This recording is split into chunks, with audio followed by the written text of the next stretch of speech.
Salam sejahtera untuk kita semua. Perkenalkan, saya Maria Veronica Sihite, NPM 2005170161. Di sini saya akan membahas tentang laporan keuangan dan laporan audit. Laporan keuangan adalah sebuah catatan informasi keuangan suatu perusahaan dalam satu periode tertentu yang dapat digunakan untuk menggambarkan situasi kinerja perusahaan tersebut. Sederhananya, laporan keuangan adalah dokumen penting berisi catatan keuangan perusahaan, baik transaksi maupun kas. Jenis-jenis laporan keuangan. Laporan laba rugi. Laporan laba rugi digunakan oleh perusahaan untuk mengetahui bagaimana posisi keuangan laba dan rugi perusahaan. Laporan keuangan perusahaan. Jenis laporan laba rugi yang dibuat untuk perusahaan merupakan acuan untuk kondisi perusahaan dan pengambilan langkah dan keputusan selanjutnya bagi pemimpin perusahaan. Laporan arus kas. Laporan arus kas merupakan dokumen penting perusahaan yang di dalamnya berisi laporan arus transaksi masuk dan keluar perusahaan.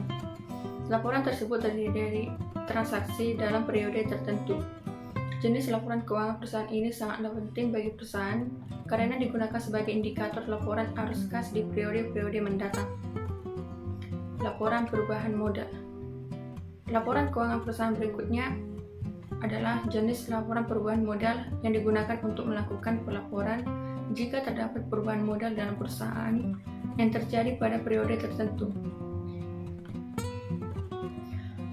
Laporan perubahan modal berisi tentang besarnya perubahan modal keuangan yang terjadi, sehingga dapat memiliki gambaran terhadap perencanaan perusahaan ke depan. Laporan neraca atau yang biasa juga disebut sebagai balance sheet dalam istilah akuntansi merupakan sebuah laporan keuangan perusahaan yang menunjukkan kondisi, informasi, dan posisi keuangan suatu bisnis dalam periode tertentu. Laporan neraca sangat penting bagi perusahaan agar bisa merencanakan proyek ke depan. Catatan atas laporan keuangan. Catatan atas laporan keuangan adalah informasi tambahan yang disertakan dalam laporan keuangan suatu perusahaan atau organisasi. Catatan atas laporan keuangan menjelaskan secara rinci informasi tentang aset, kewajiban, ekuitas, pendapat, dan biaya yang tercantum dalam laporan keuangan, serta kebijakan akuntansi yang diterapkan oleh perusahaan atau organisasi.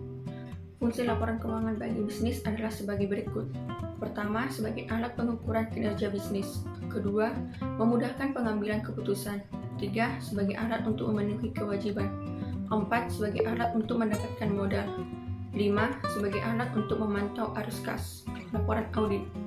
Laporan audit adalah hasil akhir dari proses audit, yaitu laporan yang menyatakan pendapat auditor mengenai kelayakan laporan keuangan perusahaan yang sudah sesuai dengan prinsip-prinsip akuntan yang berlaku secara umum. Penyusunan laporan audit harus berdasarkan 4 standar pelaporan yang ada dalam Standar Profesional Akuntan Publik atau SPAP. Adapun fungsi laporan audit antara lain, investor menggunakan laporan audit dan laporan keuangan yang diaudit untuk menilai kinerja keuangan dan posisi keuangan entitas untuk peluang investasi mereka. Badan pemerintah menggunakan laporan audit dan laporan keuangan untuk menilai kelengkapan dan keakuratan laporan pajak. Pemegang saham dan dewan direksi menggunakan laporan audit untuk menilai integritas manajemen dan transparansi laporan keuangan.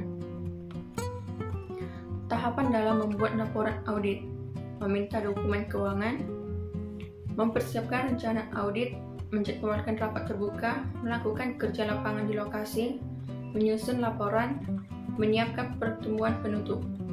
Jenis-jenis opini audit. Opini audit terdiri dari 5 jenis, yaitu sebagai berikut: opini wajar tanpa pengecualian, opini wajar dengan pengecualian, opini tidak wajar, opini tidak menyatakan pendapat, opini penolakan. Jika disimpulkan dari keduanya, sebenarnya akuntansi lebih berfokus ke proses pengolahan catatan keuangan sebagai bahan penyusunan laporan keuangan, sedangkan audit lebih ke evaluasi catatan atau laporan keuangan yang telah dibuat. Sekian pembahasan saya mengenai laporan keuangan dan laporan audit. Terima kasih.